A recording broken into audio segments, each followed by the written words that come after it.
जय गुरु जी संगत जी। गुरु जी इस रहमत चैनल पे आप सभी संगत का स्वागत है। संगत जी आज का सत्संग बहुत ही खास सत्संग और एक गहरे संदेश के साथ ये सत्संग है गुरु महाराज की समय की संगत गौरी त्यागी आंटी का। संगत जी मैं आप सभी से अनुरोध करूंगी इस सत्संग को बहुत ध्यान से पूरा और अंत तक जरूर सुने और इसे बाकी संगत तक के साथ जरूर साझा करें ताकि आप ही के साथ उन सभी संगत का भी कल्याण हो सके।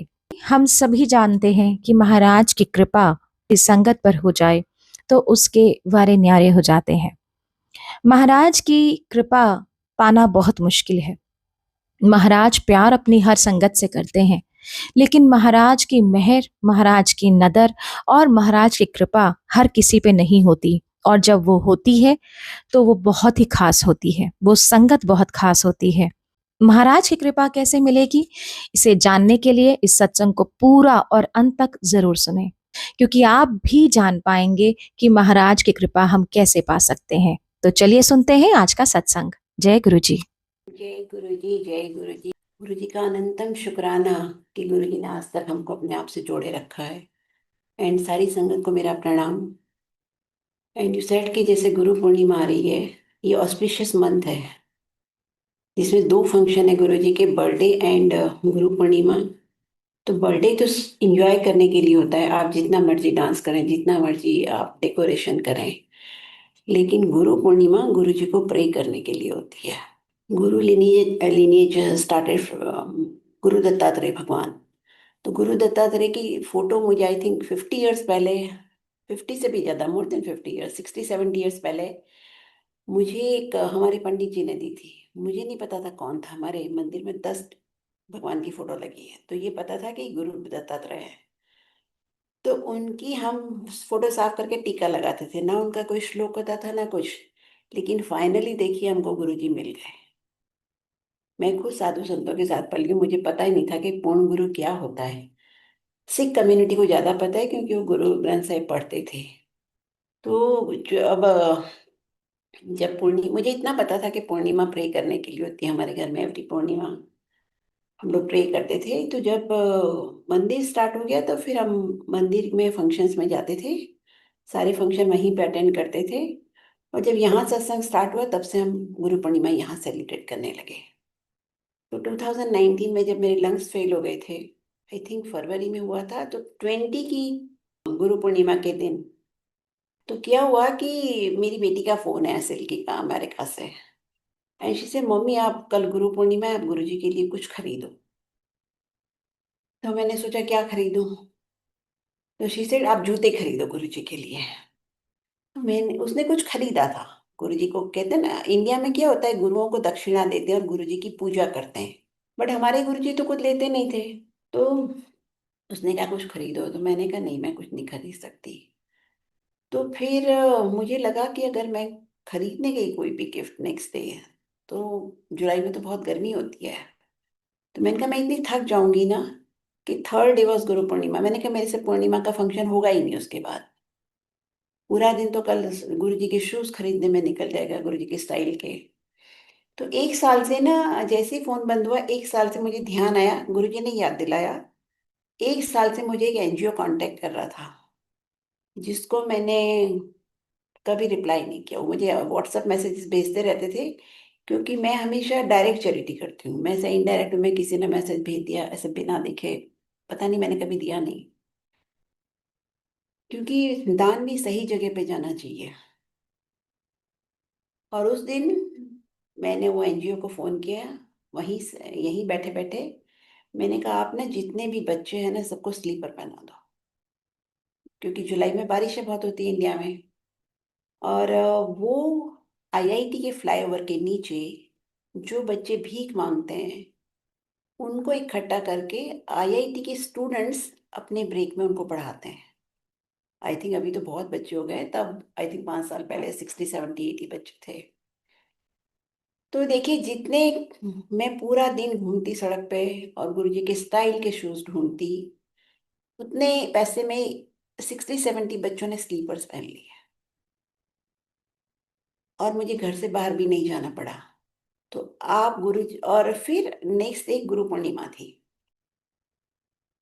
तो गुरु पूर्णिमा के दिन सुबह सुबह जब मैं नहा के मैंने गुरु जी को मत्था टेका, मैंने 2 मिनट के लिए आंखें बंद की होंगी। मैंने देखा गुरु जी का लेफ्ट फुट फोटो से बाहर आया है और उसमें गुरु जी ने स्लीपर पहना हुआ है लेफ्ट फुट में। तो गुरु जी ने मुझे दिखा दिया कि तूने जो किया सही किया। तो हमको इतना सारा टाइम डेकोरेशन में ये सब गुरु जी को नहीं चाहिए, हम आने वाली संगत के लिए करते हैं।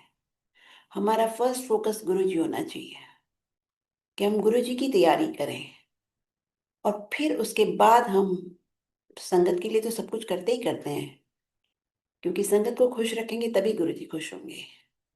बट ये हमें जरूर करना चाहिए कि हमारे आसपास या औरों को भी जिनको जरूरत है उनकी भी हेल्प करें। भक्ति का भी एक पार्ट है दान करना। गुरु जी कहते थे गुप्त दान करो, लेकिन गुप्त दान करके शेयर नहीं करना चाहिए। बट इसमें एक बहुत बड़ा मैसेज है सबके लिए कि दान किया करो, तो वो गुरु जी को मिलता है। ऐसा नहीं कि हमने स्लीपर्स पहना दिए, गुरु जी को पता भी नहीं चला। गुरु जी के लेफ्ट फुट में मैंने स्लीपर पहना हुआ देख लिया। तो इसीलिए हमको इन सब चीजों पे ज्यादा ध्यान देना चाहिए।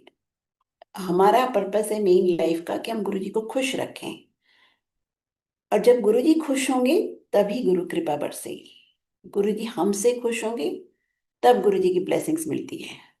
जो गुरु जी कहते थे वो हम नहीं करेंगे करने के लिए, और जो नहीं कहते थे करने के लिए वो हम करेंगे, तो ब्लेसिंग्स भी मिलनी मुश्किल है। क्योंकि गुरु जी यहाँ पे मोक्ष देने के लिए आए थे, भगवान हैं, तो उनका हुक्म माने के बिना हमारा कुछ होने वाला नहीं है। तो हमें जो गुरु जी कहते थे वो ही करना चाहिए। मेरे पास ऑलरेडी गुरु जी के दिए हुए 2 पेयर्स हैं। जब मैं शुरू शुरू में गुरु जी के पास जाती थी, तो I think with in 6 months गुरु जी ने मुझे एक शूज दिए थे। आई डोंट रिमेम्बर कि ब्लैक दिए थे पहले के वाइट दिए थे, पर मेरे पास 2 हैं। एक जो येलो चोले में है वैसे हैं। तो गुरु जी ने मुझे एक शूज दिए, और फिर आई थिंक 1 महीना 2 महीने भी नहीं हुए थे, गुरु जी ने मुझे फिर से एक पेयर ऑफ शूज दिए, जो जो वाइट शूज थे उसमें स्टोन्स लगे हुए हैं, और जो गुरु जी पहनते थे। तो इसलिए भी मैंने सोचा भी नहीं कि मैं खरीदने जाऊंगी। गुरु जी को इन सब चीजों की जरूरत नहीं है। गुरु जी ने मेरे जितने भी टेस्ट लिए, डायमंड ला दे, गाड़ी ला दे, कुछ भी मैंने नहीं किया।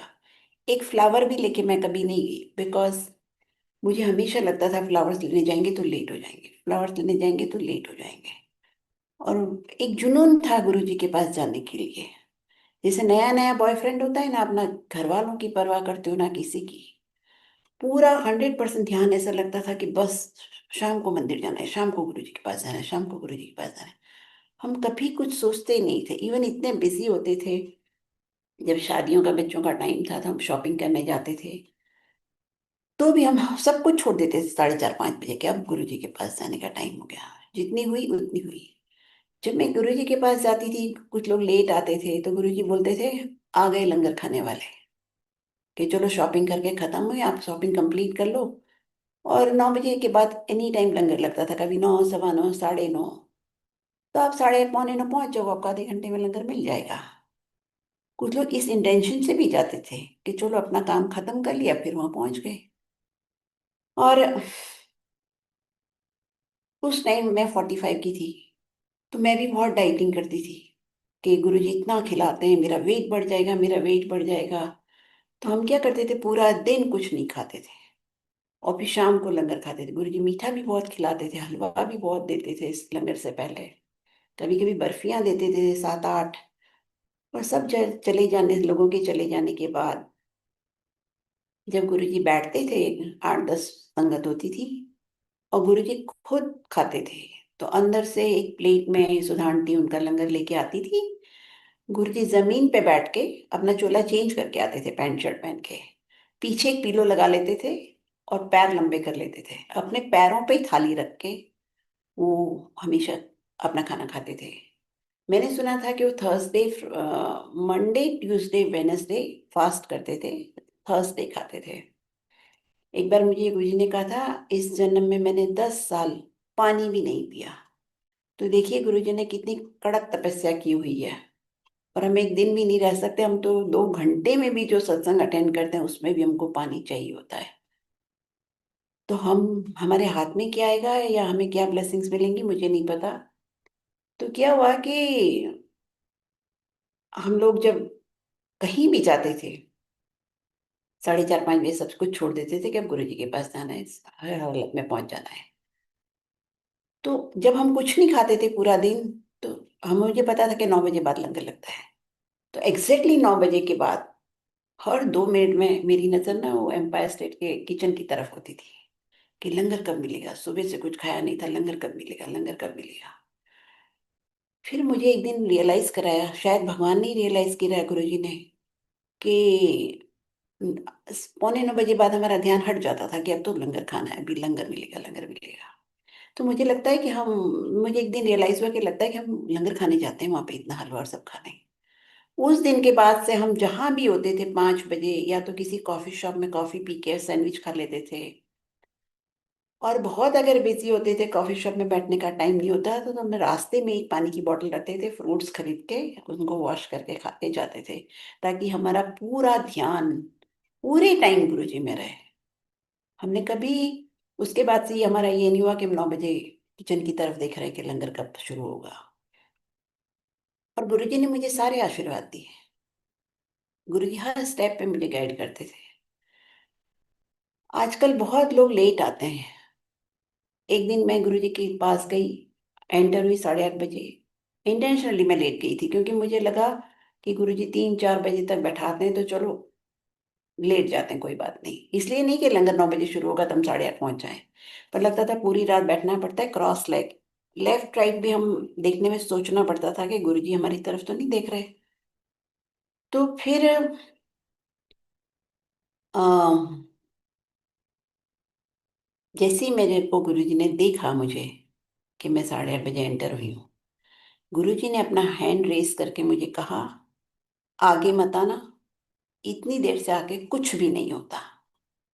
तो संगत जी, अगर आपका कोई इंटरव्यू होता है, कोई मीटिंग होती है किसी कंपनी के सीईओ से, आप 1 घंटे पहले पहुंच जाते हो कि कहीं मीटिंग कैंसिल ना हो जाए। गुरु जी भगवान है।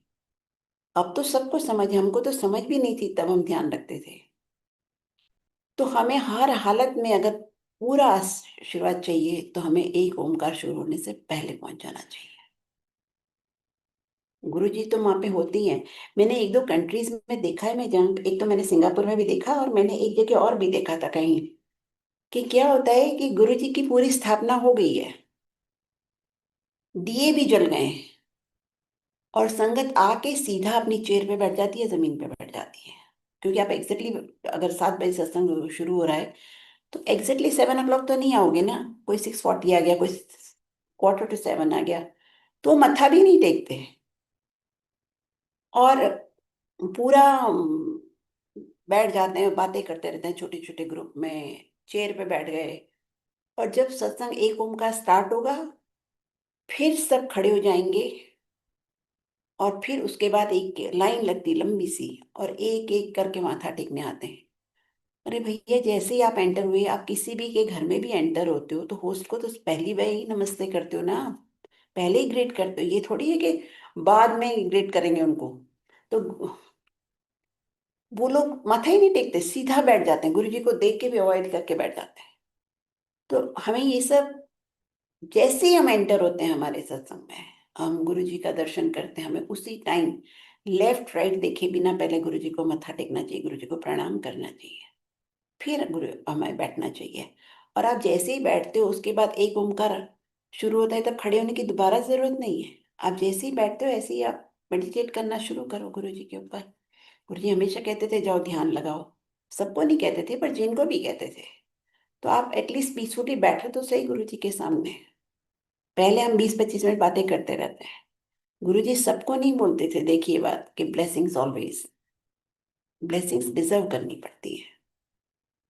आपका बिहेवियर ऐसा होना चाहिए, आपके दिल में वो रिस्पेक्ट होनी चाहिए गुरु जी के लिए, जैसे हम अपने पेरेंट्स की रिस्पेक्ट करते हैं। 100% हमें वो फॉलो करना चाहिए जो गुरु जी हमसे चाहते हैं, कि हम बातें ना करें, पिन ड्रॉप साइलेंस, चाहे किसी भी टाइम पहुंचे चाहे पिन ड्रॉप साइलेंस रहना चाहिए।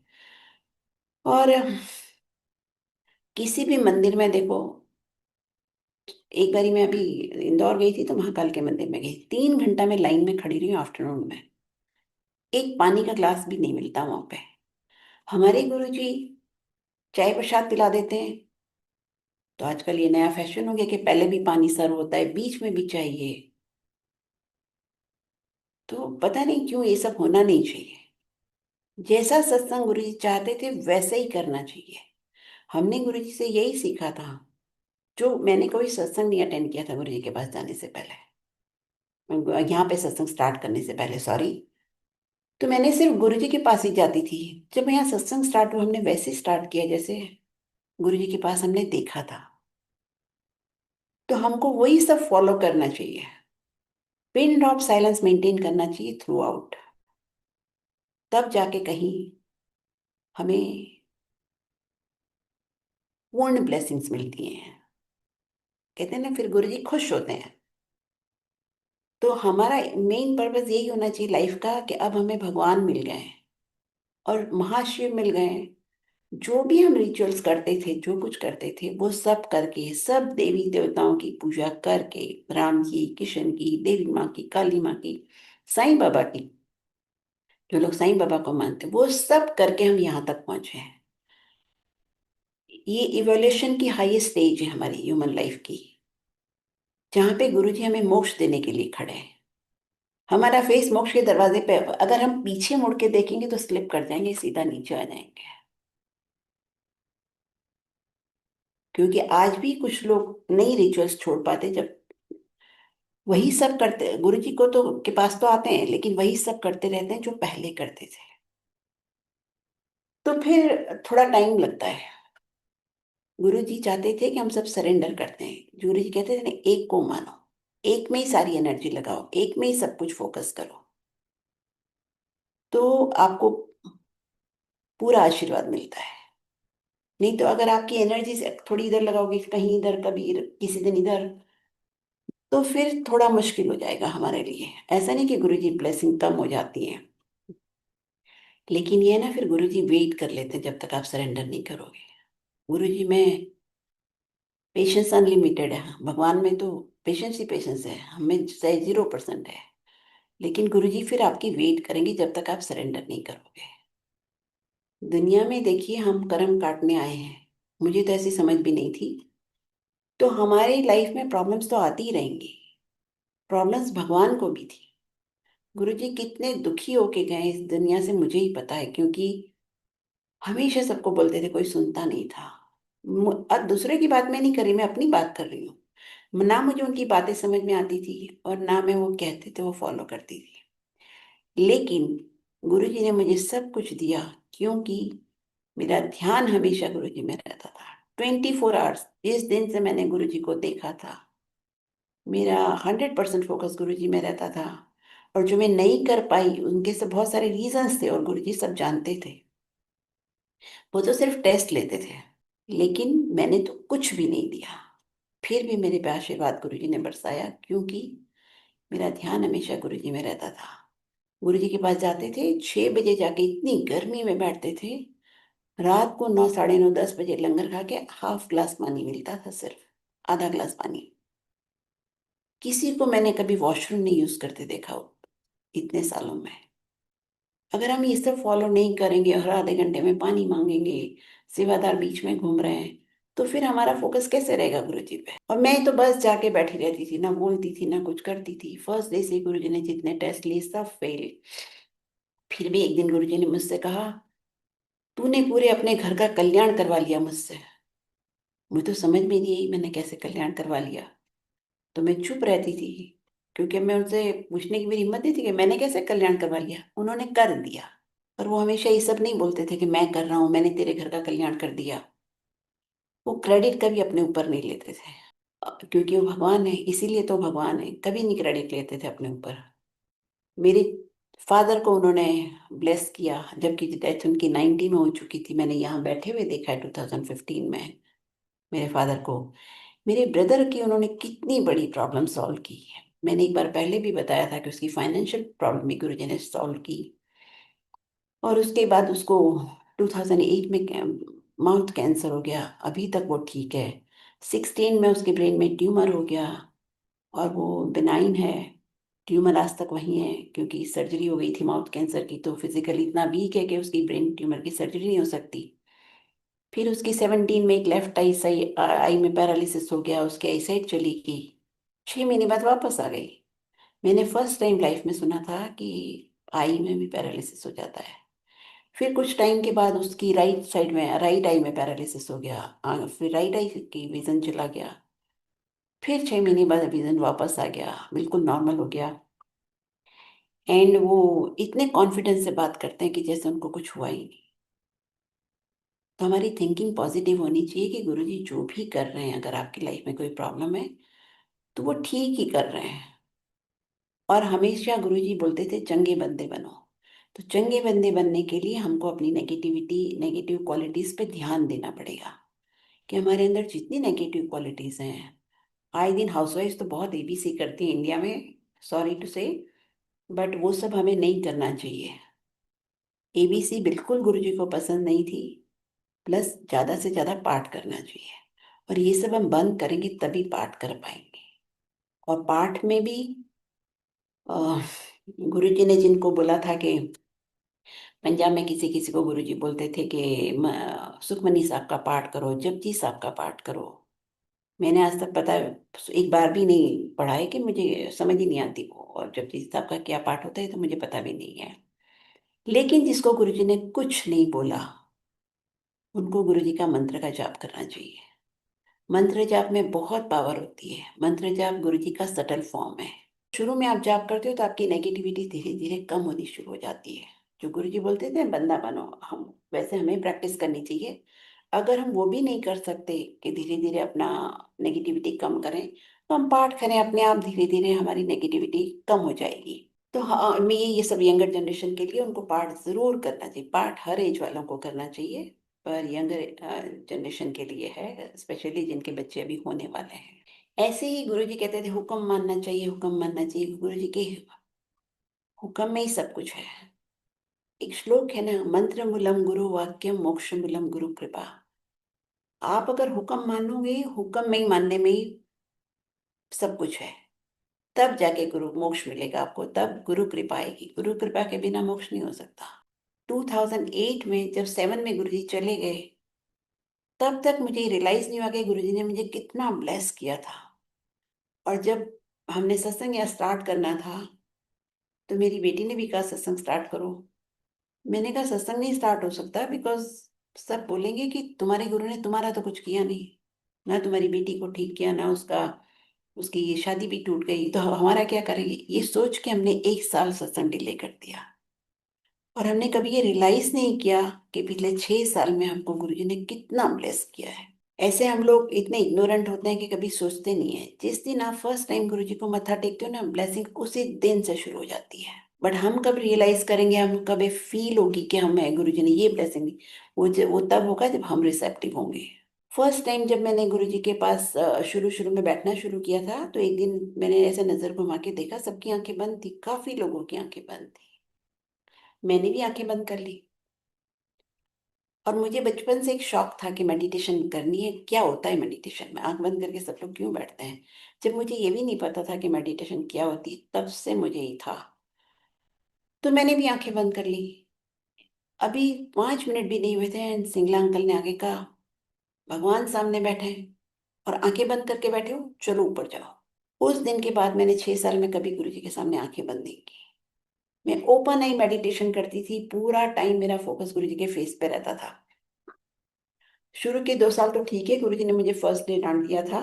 उसके बाद जब गुरुजी ने मुझे एक बार चरण सेवा दी, तो उन्होंने मुझसे कुछ कहा तो मैं बड़ी खुश हो गई। फिर उनके हाथ में बहुत सारे फोटोग्राफ्स थे, सिंगला अंकल ने दिए थे। गुरुजी रैंडमली सबको बुला बुला के डिस्ट्रीब्यूट कर रहे थे। तो मुझे लगा मुझे तो आज भी नहीं मिलने वाली। 2 साल हो गए थे और मेरे पास एक भी फोटो नहीं थी गुरुजी की। तो मैं जब चरण सेवा कर रही थी, धीरे से मैंने ऊपर देखा तो 8-10 रह गई थी। तो मैंने कहा गुरुजी मुझे भी एक फोटो चाहिए। तो गुरुजी ने कहा, मैं तेरे दिल में रहता हूँ, तू क्या करेगी फोटो का। और मेरा सारा डर निकल गया। और तब से जब मैं माथा वाथा टेक जब मैं गुरुजी को माथा टेकती थी, गुरुजी साइड बोर्ड पे बैठे होते थे। जिस दिन मुझे गुरुजी ने कहा था इतनी देर से आके कुछ नहीं होता, उस दिन के बाद मैं 6:30 पहुंच जाती थी। और जैसे ही गुरुजी साइड बोर्ड पे बैठे होते थे, मैं उनको मत्था टेक के जमीन पे बैठती थी। काफी लोग बैठे होते थे, 10-15 लोग। तो मुझे गुरुजी कहते थे, जो आगे जाके बैठ जा। बाद के पिछले 3-4 साल गुरुजी ने मुझे अपने पास बिठा के रखा। और मैं देखती ऑब्जर्व करती रहती थी, बस सिर्फ उनको। ना मैंने कभी लेफ्ट में किसी से बात की, ना राइट में बात की। पूरा का पूरा फोकस मेरे गुरुजी पे रहता था। एक बारी मुझे दिल्ली में थी, 3 शादियों में जाना था। तो मैं बहुत रेगुलर गुरुजी के पास जाती थी। तो मैंने सोचा, मैंने गुरुजी से कहा भी, मैंने कहा गुरुजी मैं कल नहीं आऊंगी। तो उन्होंने कहा क्यों? मैंने कहा मुझे ना वो 3 शादियों में जाना है। वो मेरे घर के पास रहते हैं, इसलिए जाना पड़ेगा। तो गुरुजी कुछ नहीं बोले। तो मेरी बेटी मिल्की भी मेरे साथ थी दिल्ली में। उसको भी अपनी एक फ्रेंड की शादी में जाना था, और एक शादी में मुझे जाना, 2 शादी में मुझे जाना था। तो हमने क्या किया, शी मम्मी आप तो जब देखो तब आ जाते हो और फिर चले जाते हो गुरुजी के पास। मैं तो अब जा रही हूँ वापस, फिर 6 महीने बाद आऊंगी। तो तब वो एमबीए कर रही थी लंदन में। तो मुझे जरूर जाना है गुरुजी के पास। तो हमने क्या किया, हम निकले 5-5:30 बजे। एक शादी थी कनॉट प्लेस में 6 बजे। हमने जैसे होस्ट को देखा, लिफाफा पकड़ा और निकल गए। फिर दूसरी शादी में गए। फिर दूसरी शादी में लिफाफा पकड़ा है, निकल गए। फिर तीसरी शादी में गए। फिर लिफाफा दे के निकल गए, और हम अपने घर पहुंचे 9:30 बजे। सारे कपड़े ज्वेलरी हमने उतार के बेड पे डाल दी। और फिर हम रात को 10:30 बजे गुरुजी के पास गए। हम जरूर जाते थे, ऐसा कोई दिन नहीं हुआ कि हम नहीं गए। और उस दिन रोमा को गुरुजी ने यहाँ पे भेजा था। तो रोमा ने गुरुजी को कहा, देखो गुरुजी आज त्यागी आंटी नहीं आई। तो गुरुजी ने उसको बोला था, देख अभी आएगी। तो गुरुजी ऐसे हम पे स्ट्रांग ग्रिप रखते थे कि हम इधर उधर जाए नहीं। ये बहुत बड़ी ब्लेसिंग है। पूरा मेरा माइंड ब्लैंक रहता था गुरुजी के पास 6 साल। प्रॉब्लम्स हर इंसान को होती हैं, मुझे भी थी। बट मैं कभी गुरुजी से कुछ कह नहीं पाई। ठीक मेरी बेटी को कर दो, ये भी मैं नहीं कह पाई। मैं इतना बोलती थी कि गुरुजी मेरी बेटी ठीक नहीं हुई। तो कुछ बोलते नहीं थे। कभी बोलते थे जा आयुर्वेदिक डॉक्टर के पास ले जा, कभी बोलते हैं जेएमडी बिल्डिंग के पास ले जा। बट फाइनली वो कब ठीक हुई? 10 साल बाद। 2008 में सत्संग स्टार्ट हुआ। 9 में वो ठीक होनी शुरू हो गई, और 10 में वो 90% ठीक हो गया। तो कब किसका काम करना है गुरु जी को पता है। और यहाँ पे आ गए तो सब कुछ यहाँ पे हो जाएगा। और जो यहाँ नहीं हुआ, वो कहीं भी नहीं होगा। एक बार मैं जब गुरुजी से बहुत फ्री हो गई थी, तो ऐसे कुछ ना कुछ आर्ग्यूमेंट कर रही थी। गुरुजी अपने स्थान पे बैठे थे। तब उन्होंने मुझे पहली बार कहा कि जो बहुत धीरे से कहा था उन्होंने, और आंखें नीची करके, क्योंकि उनको पता था कि वो जा रहे हैं। उनको पता था नेक्स्ट ट्रिप में जब मैं आऊंगी तो गुरुजी नहीं होंगे। तो उन्होंने कहा, जो गुरु बोलते हैं उसको बोलते हैं यस। और फिर उन्होंने कहा टेलीपैथी। उसके बाद मैं चुप हो गई, मैंने गुरुजी को कभी कुछ नहीं कहा। 2007 अप्रैल में अंकल जल्दी आ गए थे।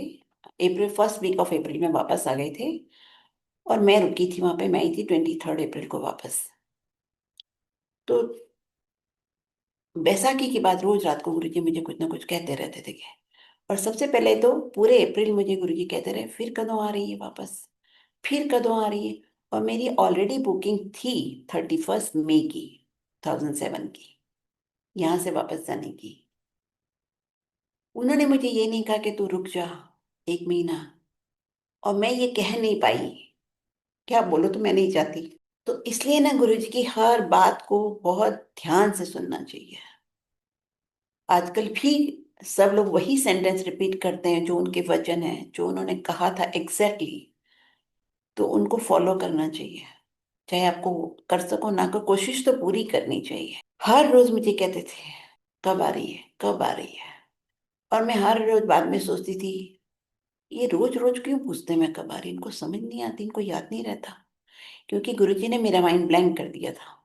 ऐसे ही क्या हुआ कि एक बारी मैं और मेरी बेटी मेरी माँ के पास गए थे। हम कहीं भी जाते थे तो गुरुजी से कुछ भी पूछते नहीं थे, जबकि हमको पूछ के जाना चाहिए था। तो मैं और सिल्की गए अहमदाबाद। मंडे सुबह चले गए, हमने सोचा थर्सडे आ जाएंगे। स्पाइस जेट की फ्लाइट थी, शाम को 6 बजे चलती थी, 7:30 बजे दिल्ली में लैंड कर जाती थी। तो हमने सोचा 8 साढ़े 8 तक पहुंच जाएंगे। लेकिन उस दिन फ्लाइट डिले हो गई। और रात को हम 12:30 बजे दिल्ली पहुंचे। मैं एक ही स्टैंड से टैक्सी लेती थी, तो टैक्सी वाले को हमने फोन करके बुला लिया था। तो मैंने मेरी बेटी को बोला कि उस पूरी सड़क पे ना तब लाइट नहीं होती थी, बसंत की सड़क पे, एयरपोर्ट से बसंत जो रोड जाती है। तो मैंने सिल्की को बोला, मैंने कहा बेटा आज हम नहीं जा सकते, बहुत देर हो गई है और हमें पहुंचने में भी 1 घंटा लगेगा और उस सड़क पे लाइट नहीं है। कहती मम्मी आप तो फिर आ जाओगे, मैं तो अब अमेरिका से 6 महीने बाद आऊंगी, तो मुझे जाना ही है, आप मुझे लेके चलो चाहे कुछ भी हो जाए। और संगत जी, मैं और वो टैक्सी हमारे ड्राइवर के साथ गुरुजी के पास पहुंचे 1:30 बजे रात को, क्योंकि उसको लग रहा था पता नहीं मैं अगली बार आऊंगी तो 6 महीने हो जाएंगे, तो अभी गुरुजी के दर्शन करने हैं। तो हम दोनों 1:30 बजे पहुंचे, तो गुरुजी ने कहा इनको लंगर खिलाओ। गुरुजी बैठे वेट कर रहे थे, स्थान पे बैठे हुए थे अपने। उनको पता ही होगा कि शायद हम आ रहे हैं, और कोई कोई भी नहीं था उस दिन।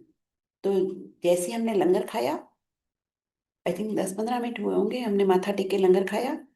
गुरुजी ने कहा अब जाओ, बहुत देर हो गई है, कल आना। तो हमने कहा अच्छा गुरुजी।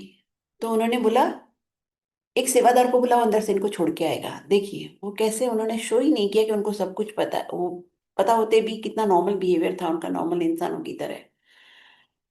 तो मैंने कहा गुरुजी हम एक ही स्टैंड से टैक्सी लेते हैं हर रोज जब आपके पास आते हैं। तो गुरु इनका वो आदमी ठीक है? मैंने कहा हाँ जी ठीक ही है, हर रोज उसी के साथ आते हैं। अच्छा फिर जाओ, बोले कल आना। और हम चले गए। ऐसे गुरुजी ने माया का पर्दा डाल देते थे। कुछ समझ नहीं आता था मेरे को, कुछ सोचते नहीं थे हम 6 साल। हमने कुछ सोचा नहीं, बस एक ही चीज हमें याद रहती थी, गुरुजी। उसके अलावा मुझे तो कुछ भी नहीं याद रहता था। और फिर 2007 में मुझे गुरुजी ने एंड ऑफ अप्रैल में कहा, आने से पहले last 3rd week of April में, अ, मेरा सत्संग कराया कर, लंगर खिलाया कर, लोग हील हो जाएंगे। और मैंने सोचा ये कभी होने वाला नहीं है वहां पे। देखिए हमारी सोच कैसी होती है, नेगेटिव, हर इंसान की सोच नेगेटिव है।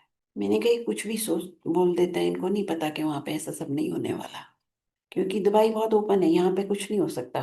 मुझे उन्होंने कुछ नहीं कहा, और देखो उन्होंने ही सत्संग शुरू करवाया, वही चला रहे हैं सब कुछ। ऐसे ही जब गुरुजी मुझे बहुत कहते थे कि नित्य सिल्की की शादी जल्दी कर जल्दी कर जल्दी कर, जो वो आती थी, तो हमने सुना नहीं। एंड में गुरुजी को दिख गया कि अब इसका टाइम खराब आ गया है। जब आप गुरु की बात नहीं सुनोगे, तभी आपकी लाइफ में प्रॉब्लम आती है। अगर आप फर्स्ट डे सरेंडर कर दो तो सब कुछ माफ है, और पूरी गुरु की कृपा उसी दिन बरस जाएगी आपके ऊपर, अगर आप सरेंडर कर दोगे तो। और अगर नहीं करोगे तो फिर गुरु जी आपको धीरे धीरे ट्रेन करेंगे, और उसमें आपकी सफरिंग बहुत ज्यादा हो जाती है। तो हमको अब इतने सत्संग आ रहे हैं, तो नई संगत को तो सरेंडर ही कर देना चाहिए पहले दिन ही। और हमारा सरेंडर नहीं हुआ। गुरु जी फर्स्ट डे ही चाहते थे कि मैं सरेंडर कर दूं, जिस दिन उन्होंने कहा था वैष्णो देवी जाके क्या करेगी। लेकिन हम वैष्णो देवी तो नहीं गए, लेकिन सरेंडर भी हमारा नहीं हुआ। और गुरु जी शुरू शुरू में मुझे बहुत दर्शन देते थे, बहुत कुछ समझाते रहते थे। गुरु जी के जाने के बाद भी मैंने एक ड्रीम देखा था, क्योंकि हमें लगता था कि अब तो गुरु जी चले गए, अब हमारा क्या होगा। ना लड़की ठीक हुई, उसका सेपरेशन अलग हो गया। तो हमको लगता था कि अब क्या होगा हमारा, अब कहाँ जाए। तो गुरु जी ने मुझे एक ड्रीम में दिखाया कि अ, मैंने सिर्फ दोनों की टांगें देखी, शिव जी की भी और गुरु जी की भी। शिव जी की थोड़ी फ्लैशी थी, और गुरु जी की पतली सी टांग थी, और दोनों टांगें मर्ज हो गई एक दूसरे के साथ। और मैंने ड्रीम में ही कहा अच्छा फिर तो हमारे गुरु जी शिव जी हैं। फिर और जब गुरु जी को पता था कि ये सब होने वाला है, कि हमारा गुरु जी के जाते ही हमारा ट्रेनिंग टाइम शुरू हो जाएगा, टेस्टिंग टाइम, तो अप्रैल में 2007 में मुझे गुरु जी ने ये भी कहा था कि जो यहाँ आ जाता है उसका सब कुछ ठीक हो जाता है, किसी का जल्दी किसी का देर से। फर्स्ट टाइम मुझे इतना लगा कि ये मुझे क्यों कह रहे हैं, मेरा तो सब कुछ ठीक है। लेकिन गुरु जी के जाते ही हमको पता चल गया कि क्यों कह रहे थे, और सब कुछ ठीक है। गुरु जी ने हम सबका ट्रांसफॉर्मेशन कर दी। हम कई जन्म लग जाते अगर हमको, हम गुरु जी को छोड़ के कहीं और चले जाते, कि अब तो गुरु जी नहीं है, चलो कहीं और चलते हैं। बट गुरुजी की असीम कृपा थी हम पे कि गुरुजी मुझे 6 महीने तक रोज दर्शन देते थे और ये समझाते रहते थे कि मैं कहीं नहीं गया, मैं यहीं पे हूँ। लेकिन हमारी सुई अटक गई थी कि अब तो बेटी का भी सेपरेशन हो गया और वो ठीक भी नहीं हुई जिस काम से गए थे। तो इसीलिए हम इंसान हैं, हम इंसान ही रहेंगे, लेकिन भगवान को पता है कि हमारे लिए कब क्या करना। वो वही करेंगे, ऐसा आप कॉपरेट नहीं करोगे तो ऐसा नहीं है कि वो आपको ब्लेस नहीं करेंगे। पर वो वेट करते हैं, फिर हमारी जर्नी स्लो हो जाती है। और ये कलयुग है। कलयुग केवल नाम आधारा, सिमर सिमर कर उतरे उपारा। हमें सिर्फ गुरु जी ने एक सिंपल सी, क्योंकि कलयुग में कोई किसी को इतना टाइम ही नहीं है कि जैसे सतयुग में बैठ के लोग प्रे करते थे।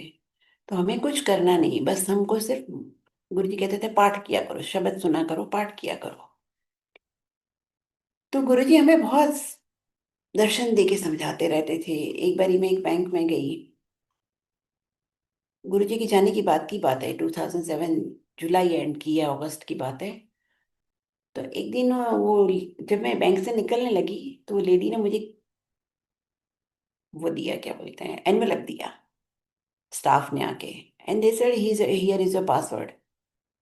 अब मैंने सोचा ये मैंने तो पासवर्ड अप्लाई भी नहीं किया, इसने कहाँ से मुझे पासवर्ड दे दिया। पर मैं बहुत जल्दी में थी तो मैं एनवेलप लेके निकल गई और मैं गाड़ी में बैठ गई। और एनवेलप अभी मैंने खोला भी नहीं था और बैंक से फोन आया, this password will not work for you, we will give you another password. I said okay. और 2 मिनट बाद फोन आया कि योर पासवर्ड इज शिव मंदिर। आपने कभी किसी बैंक में इस तरह से पासवर्ड देते हुए देखा है? और वो भी पासवर्ड शिव मंदिर। तो गुरुजी अपनी प्रेजेंस मुझे दिखाते रहते थे, बट मैं बहुत अपसेट रहती थी कि ये सब हो गया, अब क्या करेंगे हम, गुरुजी के बिना क्या करेंगे। तो इसलिए नई संगत को बोलना चाहिए कि समझना चाहिए कि अब गुरु जब फिजिकल फॉर्म में नहीं है तो उनकी पावर अनलिमिटेड है। बिना बोले ही, बिना शरीर के वो जो कर रहे हैं वो फिजिकल फॉर्म में उनकी लिमिटेशंस थी। वो संगत को कहते भी थे कि फिजिकल फॉर्म में उनकी लिमिटेशंस थी। तो इसलिए भगवान है, तभी इतनी जल्दी सारी दुनिया में उनका मैसेज स्प्रेड हो गया बिना कुछ किए। गुरुजी एक वर्ड नहीं बोलते थे, हार्डली किसी के साथ बात करते थे पूरी 500 की संगत में से। आपसे बात कर ली तो लकी हो बहुत, मेरे से तो गुरुजी ने बहुत बातें की हैं, बट सुई हमारी अटकी हुई थी कि हमारी लड़की नहीं ठीक हुई। तो इसलिए हमारी जर्नी स्लो हो गई और टफ भी हो गई। तो हमको बहुत ध्यान से रहना चाहिए इस रास्ते पे। जब बहुत कुछ हो गया तो मैंने एक बाबा से पूछा था कि भाई गुरु जी के रहते हैं किसी की लाइफ में प्रॉब्लम आई है? बिकॉज मैं तो सोचती थी कि अब सब बहुत ही अच्छा हो गया, अच्छा तो पहले ही था। तो मुझे बाद में पता चला कि यहाँ तो कार्मिक अकाउंट सेटल पहले ही करना पड़ेगा। और गुरु जी कहते थे मेरे साथ कर लो तो आसान हो जाएगा तुम्हारे लिए, अगले जन्म में क्या पता गुरु जी हमारे साथ हैं कि नहीं है। हर सत्संग में आजकल इतने सत्संग हो रहे हैं, अगर आप जा सको तो आपको सत्संग में जरूर जाना चाहिए, 100% जाना चाहिए। हर सत्संग में जाना चाहिए। लेकिन नहीं जा सको तो आपको डेली रूटीन में प्रे करना चाहिए। और ये जो गुरु जी बोलते थे ना कि पहले बच्चे, बच्चे वाले बच्चों की अपब्रिंगिंग करे, वही उनकी सेवा है। और अगर आपके घर में एडल्ट्स हैं, आई मीन पेरेंट्स हैं, तो आप पेरेंट्स की सेवा करो। पेरेंट्स को अटेंडेंट पे छोड़ के आप नहीं जा सकते। वही गुरु सेवा है। आप पहले अपनी रिस्पॉन्सिबिलिटी कर लो, फिर जब आपका टाइम आएगा तो गुरु जी आपको टोटली फ्री कर देंगे। और आप गुरु जी का सत्संग करो, गुरु जी का पाठ करो, गुरु जी का नाम जपो, पूरा टाइम आपको गुरु जी देंगे। लेकिन हमें अपनी रिस्पॉन्सिबिलिटीज पे बहुत ज्यादा ध्यान देना चाहिए। गुरु जी कहते थे ना चंगे कर्म करो, यही चंगे कर्म है कि बच्चे अच्छे से पालो और बड़ों की सेवा करो। एक गुरु जी के सामने ना एक लेडी आई और मैं वहीं पे खड़ी हुई थी। तो गुरु जी ने उसको बोला कि, उस लेडी ने गुरु जी को कहा, गुरु जी मेरी बेटी की शादी में मेरे सारे इन लॉज आए थे लेकिन दूर ही दूर रहे। तो गुरु जी ने उनको कहा उनको दूर ही रखना। एंड आई थॉट कि कैसा बोल सकते हैं गुरुजी ऐसे कि दूर ही रखना फैमिली वालों को, क्योंकि हमारी सोच यही होती है ना कि फैमिली तो पहले ही चाहिए। अब इतने सालों की एसोसिएशन के बाद मुझे समझ में आई ये है कि जो हमारी फैमिली मेंबर्स होते हैं ना, कार्मिक अकाउंट सेटल करने के लिए होते हैं, और उन्हीं के थ्रू हमारी टेस्टिंग ट्रेनिंग होती है सारी। तो थोड़े दिन बाद वो मुझे फिर से मिली, तो मैंने उनको पूछा, मैंने कहा अंकल, मैंने कहा आंटी, आपको गुरुजी ने क्यों कहा कि यहाँ पे इन लॉज को दूर रखना? तो उसने बताया कि उसकी बेटी जब 8 साल की थी, उसका कोई रिलेटिव उसके साथ रहता था, और वो 3 साल तक रहा, और 3 साल तक रेगुलरली सेक्सुअल एब्यूज करता रहा, उसको एक्सप्लॉइट करता रहा। और डब्बे ऐसे लोग बच्चों को डरा के भी रखते हैं कि पेरेंट्स को बताओगे तो हम ये कर देंगे वो कर देंगे। इसलिए कभी भी अपने बच्चों को किसी के ऊपर नहीं छोड़ना चाहिए, चाहे कोई भी हो। तो गुरुजी ने उस लेडी को भी दिखा दिया कि तूने क्या अपना बच्चा पाला। आप लाइफ में जितनी गलतियां करते हो, गुरुजी आपको एक दिन रियलाइज करा देते हैं कि आपने अपनी रिस्पॉन्सिबिलिटी ठीक से नहीं, बच्चे ठीक से नहीं पाले। बट यहाँ पे जब आ जाते हो, सब कुछ माफ है, उसके बाद कोई गलती नहीं होनी चाहिए। हमें अपने कर्मों पे ध्यान रखना चाहिए, हमें अपने एक्शंस पे ध्यान रखना चाहिए कि हम कोई गलत कर्म तो नहीं कर रहे। एक तरफ पूजा करना सुबह 2 घंटा, और शाम को हस्बैंड पे और बच्चों पे चिल्लाना, तो फिर वो सब हमारा प्लस माइनस जीरो हो जाता है उस दिन का। एक दिन गुरुजी ने मुझसे कहा, मैं तेरा नाम मीरा रख देता हूँ। मैंने कहा गुरुजी मीरा? मुझे इतनी समझ नहीं थी गुरुजी की। मैंने कहा गुरुजी, अगर मेरा नाम चेंज किया ना तो सब लोग हंसेंगे, आप गुरु को जवाब दे दोगे तो गुरुजी क्या करेंगे? कुछ नहीं करेंगे। तो गुरुजी चुप हो गए, कुछ नहीं बोले गुरुजी। फिर गुरुजी ने मुझे 2006 दिसंबर में एक नया नाम दिया, और वो नाम था, गुरुजी ने ऐसी, गुरुजी ने मुझे कहा मैं तेरा नाम गौरी रख देता हूँ। और उस दिन मैं गुरुजी के सामने कुछ भी नहीं बोली, लेकिन वो नाम मैंने एक्सेप्ट भी नहीं किया। फिर गुरुजी के जाने के बाद छोटे छोटे ग्रुप में ना सत्संग होते थे, मंदिर थ्रू आउट द डे खुला रहता था। तो एक लेडी सत्संग सुना रही थी कि उसने जाके गुरुजी को कहा कि गुरुजी मेरा नाम चेंज कर दो। तो गुरुजी ने कहा, नाम मैं नहीं चेंज करता किसी का, नाम तो किसी किसी का आता है ऊपर से। That was the first day I realise कि मैंने कितनी कितनी ब्लंडर किए गुरुजी के सामने। दो दो नाम मुझे गुरुजी ने दिए, मैंने एक भी नहीं एक्सेप्ट किया। लेकिन नाम गुरुजी मेरा चेंज कर रहे थे क्योंकि मेरी लाइफ खत्म हो रही थी। मेरे हॉरोस्कोप में लिखा हुआ है कि 60 के बाद मेरी लाइफ नहीं होगी।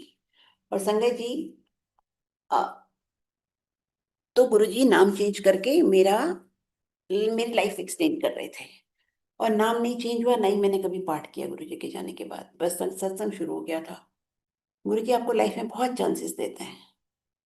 फिर उसके बाद मुझे बड़े अजीब अजीब से ड्रीम्स आते थे, मैं भी रिपीट नहीं करूंगी, टाइम कम है। तो फाइनली जब 2017 में मैंने एक स्केरी ड्रीम देखा, तब मेरी बेटी ने मेरे हस्बैंड से कहा कि मम्मी का नाम चेंज करो, मम्मी का टाइम खत्म हो रहा है।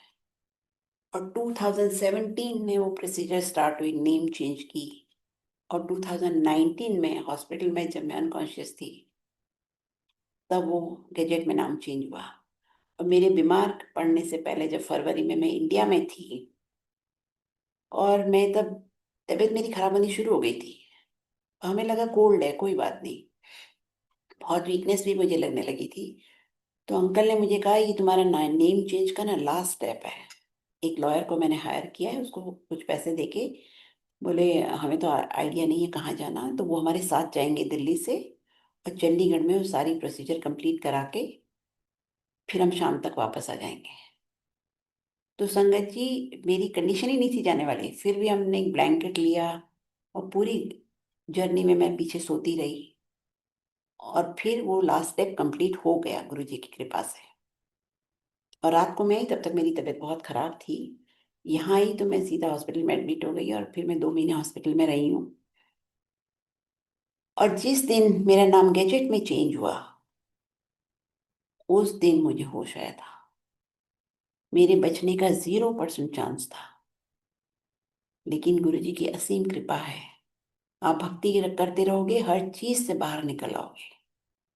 लेकिन आप गुरु जी करोगे और फिर आपने गुरु जी के लिए कुछ नहीं किया, तो जर्नी टफ हो जाएगी आपकी।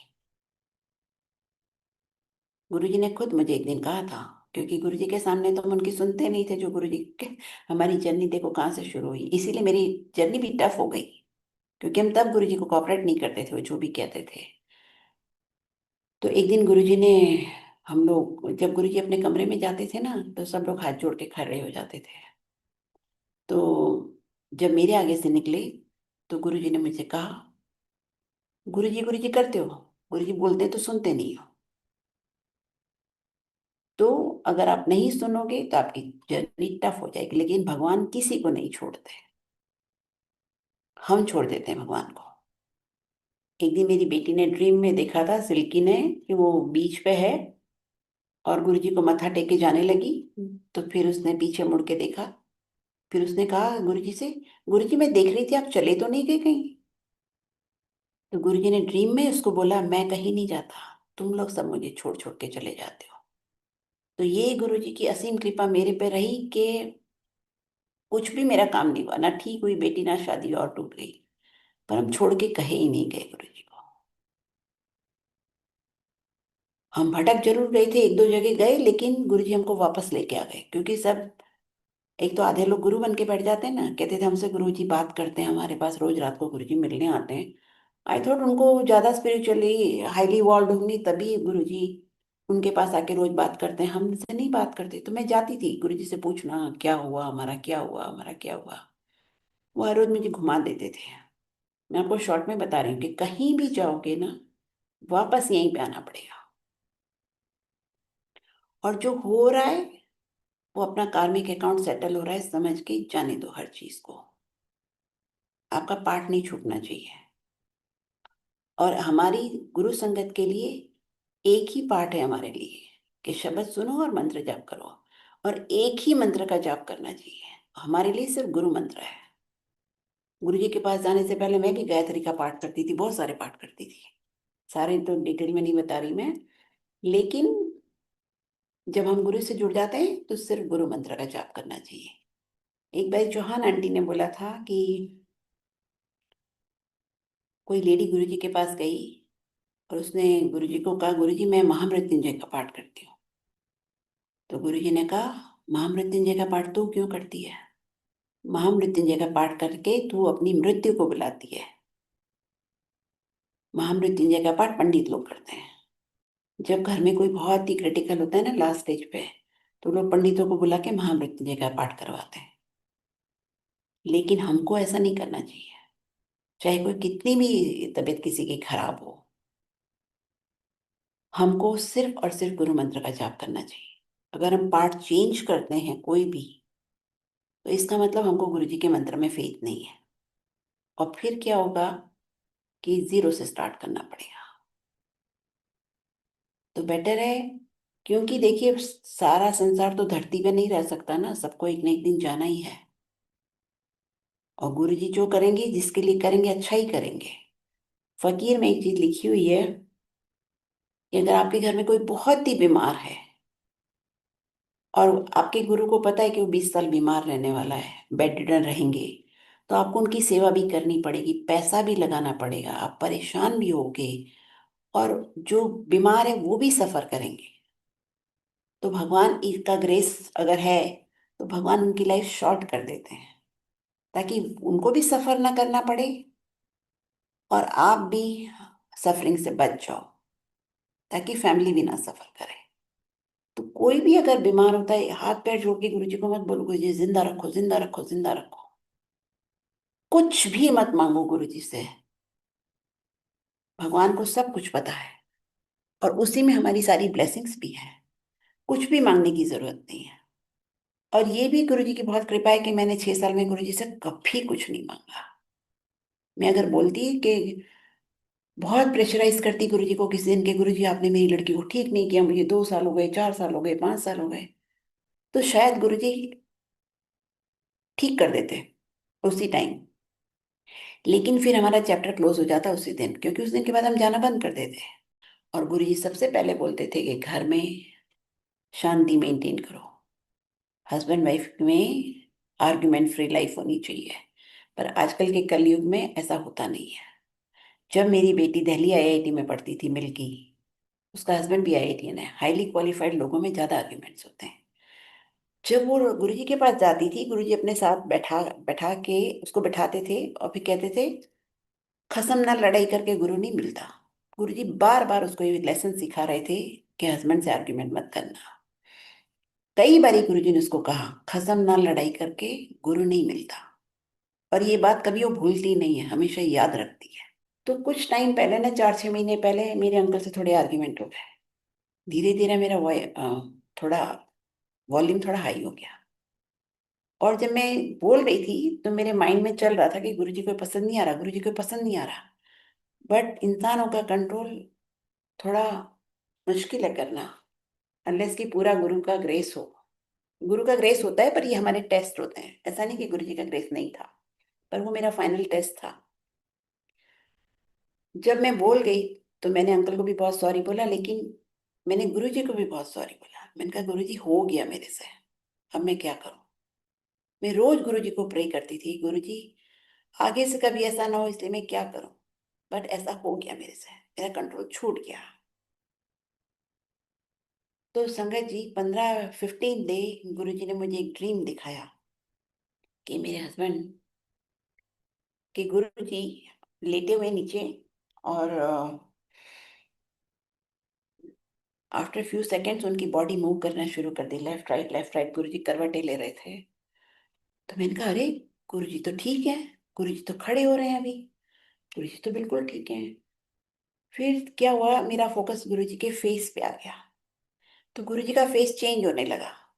कभी मेरे हस्बैंड का फेस और कभी गुरुजी का फेस, कभी मेरा हस्बैंड का फेस, कभी गुरुजी का फेस। और जो मैंने फाइनल सीन देखा, उसमें मेरे हस्बैंड का फेस था और गुरुजी की बॉडी थी। देखिए, मैं बहुत क्लियर कर दूं कि इसका मतलब ये नहीं कि मेरे हस्बैंड गुरु बन गए। इसका मतलब ये था कि गुरुजी ने मुझे सिखाया कि हर इंसान को गुरु का रूप समझ के ट्रीट करो, उसके साथ वैसे बिहेव करो जैसे आप गुरुजी के सामने। गुरुजी के सामने हम थोड़ी बोल सकते हैं कि हाँ, वो हाई वॉल्यूम में। तो हर इंसान को हमें, इवन हमारे हेल्पर्स भी जो हैं, उन पे हम चिल्ला नहीं सकते, क्योंकि वो भी गुरु संगत है। तो गुरु जी ने मुझे उस दिन ये सिखाया कि हर इंसान को गुरु का रूप समझ के ट्रीट करो, तो जिंदगी में कभी कोई तुमसे गलती नहीं होगी। और ये बात मैसेज सबके लिए है। और तब गुरु का आशीर्वाद मिलता है। गलतियां हमसे आज भी होती हैं। गुरु जी कहते थे ना, चंगे बंदे बन करो, चंगे बंदे बनो। गुरु जी, हमारी एफर्ट लगानी पड़ेगी, हमको उसके लिए बहुत ज्यादा एफर्ट लगानी पड़ेगी। जब बहुत हम एफर्ट लगाएंगे, तब जाके गुरु जी हमको ब्लेस करेंगे और धीरे धीरे हमारी नेगेटिविटी कम हो जाएगी। और जब तक हमारा सोल प्योरीफाई नहीं होता, हमें ये सब नेगेटिव क्वालिटीज रहती है, तब तक हमारा मोक्ष नहीं होता। और मोक्ष नहीं होता, एक और जन्म लेना पड़ेगा कलयुग में। हमको कलयुग में दूसरा जन्म लेने के लिए सोचना भी नहीं चाहिए। कितनी मुश्किल आजकल लाइफ है, आपको पता है, वॉर ये सब। और पैसे से तो फिर भी थोड़ी लाइफ इजी हो जाती है, लेकिन बिना पैसे तो कितनी मुश्किल लाइफ है। अगले जन्म में पता नहीं, कोई कर्म आड़ा आ गया, पैसा नहीं हुआ तो क्या करेंगे। सारी उम्र पैसा कमाने में निकल जाएगी। इसलिए हर वक्त ये प्रे करना चाहिए कि हमारा बिहेवियर और सब कुछ, प्रेयर इतनी हो कि इसी जन्म में हमारा गुरु जी कल्याण कर दें। गुरु जी मोक्ष देने आए थे, और मोक्ष के लिए भक्ति सिखाने आए थे।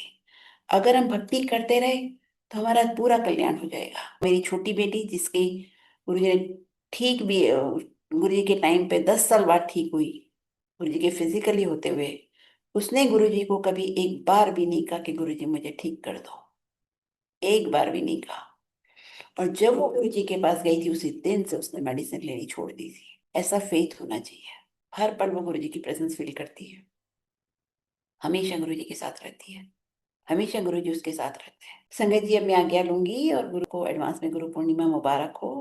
जय गुरु जी। Aunty, thank you so much. Thank you गुरु जी, थैंक यू गुरु जी, थैंक यू गुरु जी। शुक्राना गुरु महाराज। Thank you so much aunty. इतना प्यारा और इतना भावपूर्ण सत्संग हम सभी संगत के साथ साझा करने के लिए। उम्मीद करूंगी कि आज सत्संग के माध्यम से संगत जी आपके बहुत सारे प्रश्नों के उत्तर जरूर मिले होंगे। क्योंकि यही कामना रहती है कि पुरानी संगत के सत्संग के माध्यम से हम महाराज से और भी गहरे जुड़ सकें।